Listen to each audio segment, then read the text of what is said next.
لا جريء موقعك لا جريء عد والبا موقعك لا جريء سبحان أبوينا سبحانه وتعالى وبريا إنه إلهي أمره إلهي يسأله هدويا جوردن إلهي جور خير قبل المستقبل ونحسن أبوين عافية قف والبا موقعك لا جريء وحن أبوينا سبحانه وتعالى وبريا ما لا بيسنفلين إنه إلهي فيه حاسد كانوا حلين هاي ومن شر حاسد إذا حسد الحاسد لا يفلح هو بيخسر يا وري بكون دم بيكون أنت وأنا أكثر كسر دوادة موقعك maxaadan ogeyn oo ka dhacay Galdogob Soomaaliya gabar ayaa walaashay Toorey ku dishay haddaba waxaan idin soo gudbin doonaa xogta gabadhan iyo sababta ka dambeysay inay disho walaasheed ka yar haddaba inta aanan u guda galin haddii aad channelka ku cusub tahay subscribe saar sidoo kale muuqaalka like saar like-tu muhiim bay u tahay channelka sidoo kale like-tu waxay qayb ka qaadanaysaa in barnaamijka dardar galino oo dhiirigelin bay noo tahay haddaba adoo raaliya fadlan muuqaalka like noo saar Faadma Cabdullaahi Aadan ayaa Toorey ku dishay walaasheed ka yar Naciima Cabdullaahi Aadan waa maxay sababta ay u dishay walaasheed 19 jirka ahayd ay waxbarashadooda aadi jireen wehelkana u ahayd iyada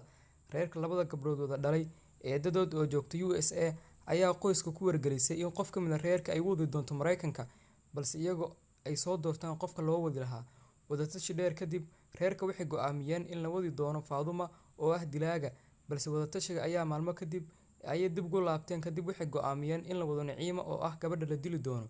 Faaduma waxay ka xumaatay go'aanka isbedelay ee iyada dib loogu dhigay walaasheed ka yarna lagu bedelay waqtiga iskoolka ayay fasax ka soo qaaday kadibna magaalada banaankeed ayay waday walaasheed iyadoo u qorsheysay inay soo dili doonto markii ay banaanka magaalada u waday oo meel cidlaah ay geysay ayay ku weerartay Toorey kadib waxay ku dhufatay ku dhawaad